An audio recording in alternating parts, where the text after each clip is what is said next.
Welcome to the public consultation webinar on proposed amendments to our local source protection plan to address the Minister's order for Section 36 amendments under the Clean Water Act. My name is Carl Sider and I'm the project manager for the Drinking Water Source Protection Program for the Saugeen, Grey Sauble, Northern Bruce Peninsula Source Protection Region. Please note that all amendments proposed were developed in consultation with the local source protection committee, our local source protection authorities, including Grey Sauble, Saugeen Valley, and Northern Bruce Peninsula, the Ministry of Environment, Conservation and Parks, local municipalities, and designated risk management officials across the region.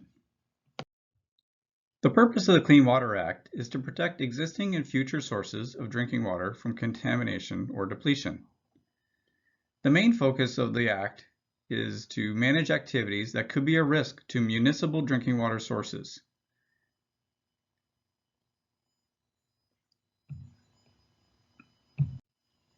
The Act relies on existing legislation, regulations, and processes to manage these risks.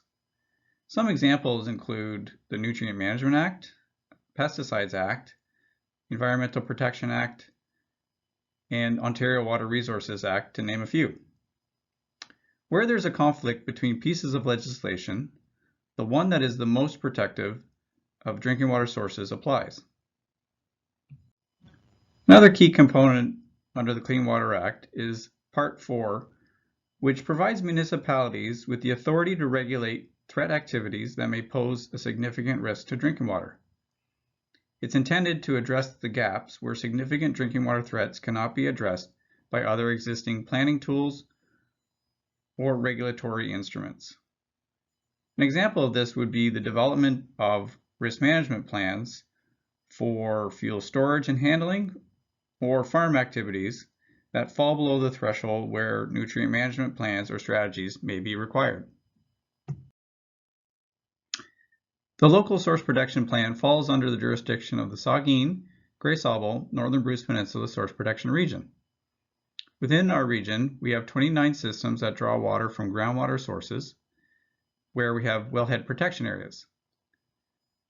There are 8 systems that draw water from surface water sources, and these are protected through intake protection zones, and 1 system that is a combined groundwater and surface water source for the town of Hanover. Overall, the region includes 38 municipal drinking water systems.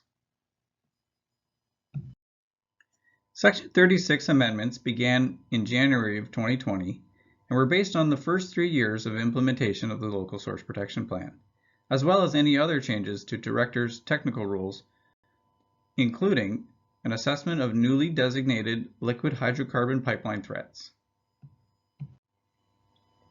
Upon review of the first threat area for liquid hydrocarbon pipelines, the Local Source Protection Committee determined that significant drinking water threat policies were not required for this new threat category, given the fact that there are no current liquid hydrocarbon pipelines in our region, nor future plans for development. The plan does include other amendments to address new drinking water systems, including BLAIRS Grove, Durham, and in DUNDALK, new events-based areas for large fuel storage threats for the East LINTON intake,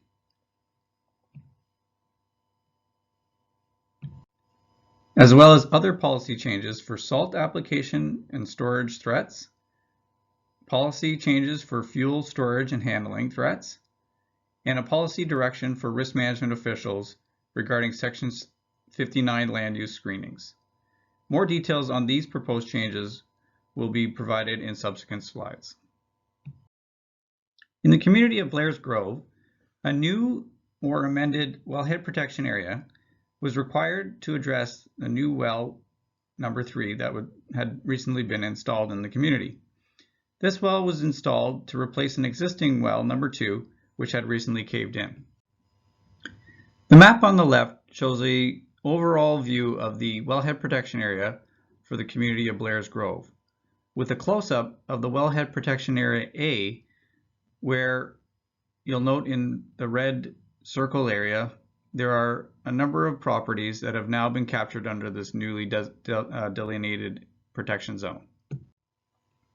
The main implications for these new properties that have been included under the protection zone would be the requirements for septic inspections to be conducted every 5 years under the building code, as well as the possibility for future fuel and chemical storage threats that may be captured on these properties. In the town of Durham, a revised Wellhead Protection Area A was required as a result of the new well 2A being installed to the east of an existing well. This well is approximately 20 meters away, therefore extending the Wellhead Protection Area A approximately 20 meters to the east. This change resulted in one new property being impacted, whereby such activities as agricultural source material application and storage restrictions would apply. In the community of Dundalk, a new well D5 was installed, whereby a small portion of the Wellhead Protection Area D crosses into the Saugeen Valley watershed. Under the Local Source Protection Plan, there are no policy implications within the Wellhead Protection Area D, as there are currently no significant threat policies that apply to this zone. Another amendment to the Source Protection Plan, as requested by the Local Source Protection Committee, was a review of the Intake Protection Zone 3, or events-based area, for the East Linton intake, which is located within the municipality of Georgian Bluffs. This protection zone addresses fuel handling and storage threats and was required to be delineated as a result of the Ontario Drinking Water Standard recently being changed for benzene, as the modeled impacts for the East Linton intake would now be designated as significant drinking water threats. The proposed East Linton events-based area protection zone includes fuel volumes where risk management plan for fuel storage would be required for quantities greater than 2,500 liters. The policy requirements for large fuel storage in this area is consistent with other events-based areas across the region. The requirements for the risk management plan include such things as best management practices for product handling and storage, record keeping, including inspection reports, spill response plans, and containment measures in the event of a spill. This policy would apply to all existing and future fuel storage activities in the newly delineated area, and would have a timeline of 3 years to identify all threats and up to 5 years to ensure all risk management plans are established. This next section deals with proposed amendments to the Source Protection Plan for policy changes to salt threat activities. The information relates only to those activities that are deemed significant drinking water threats, as defined under the provincial technical rules. The details on these proposed technical rule changes are laid out in more detail on the following slide. The salt threat policies are broken down into 2 categories: application of road salt and handling and storage of road salt. The plan goes on to provide a definition of road salts as follows. Road salts are any solid or liquid chlorine-based chemical used to melt, provide traction, and/or ice and snow control. The main policy tools that will be used for salt application threats will be the requirement for development of a risk management plans or salt management plans that outline minimum measures to ensure proper application rates, timing, and location to reduce the potential for salt-related impacts on groundwater sources. This policy will apply to properties with paved surface areas that are equal to or greater than 200 square meters, or roughly 8 parking spots. It is also important to note that this policy does not apply to residential properties consisting of 4 units or fewer. A second broader policy tool that is being proposed is for municipalities and public health units to work together in development of education and outreach programs that will come in place to encourage the implementation of best management practices that form the core of programs such as Smart About Salt or other similar programs to reduce the impacts of winter de-icing activities. Proposed provincial technical rule changes to impervious surface area calculations for salt application threats and draft changes to salt storage threat circumstances are currently under review. These changes would affect the number of areas where salt threat activities could be considered a significant drinking water threat, such as areas with only 30% impervious surface area versus the previous threshold of 80%. Furthermore, draft changes to the provincial tables of drinking water threats for storage of road salt would impact areas where salt storage would be considered a significant drinking water threat. These include areas where salt storage in quantities greater than 10 kilograms in an intake protection zone with a score of 10, or a wellhead protection zone with a score of 10 greater than 20 kilogram storage would be a significant threat. Furthermore, storage that is covered in quantities greater than 100 kilograms would be a significant threat. These noted changes would increase the number of areas where salt storage activities would apply.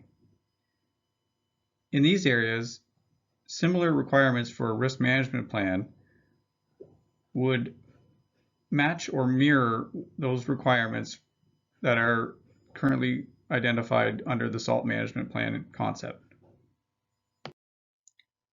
One of the key issues related to the salt threat policies and those requirements under risk management plans is about finding the correct balance between public safety and protecting impacts to drinking water sources.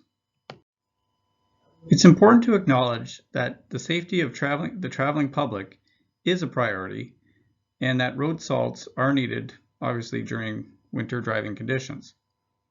That being said, there are, in many cases, higher application rates due to excessive liability concerns for those contractors who are in charge of maintaining public lots. Another important note is the fact that the Clean Water Act is the only legislation that puts in place requirements to reduce the amounts of road salt entering into a drinking water source. These policies are important, however, on their own are ineffective, and provincially speaking, we need to look at broader issues. There ultimately needs to be a balanced approach to finding safe conditions for traveling, as well as protecting municipal drinking water sources and mitigating other environmental impacts. Another proposed change to the tables of drinking water threats requires a change in the volume of above-grade fuel storage that would be considered a drinking water threat. Currently, under the storage and handling policies for fuel, policy 1502, the wording would ultimately remain the same, but the volume of fuel where a risk management plan is required for above-grade storage would be reduced from 2,500 liters to 250 liters. This change would affect some properties with smaller above-grade fuel tanks, such as home heating oil tanks, in volumes above 250 liters that would require the development of a risk management plan. Finally, the following wording is proposed to be added to our general restricted land use screening policies, which are directed to screening notices required under Section 59 of the Clean Water Act. This change would enable risk management officials to issue written directions specifying the situations under which a planning authority or building official may be permitted to make the determination that a site-specific land use is not designated for the purposes of Section 59. Some examples would include permits such as fences or deck permits or other activities where no potential drinking water impacts are anticipated. Related to this proposed change, it is important to note that the planning authority or building official must be satisfied that the application complies with the written direction issued by the risk management official, and that the applicant has demonstrated that a significant drinking water threat activity designated under sections 57 or 58, which apply to prohibition or risk management plan requirements, will not be engaged in or will not be affected by the application.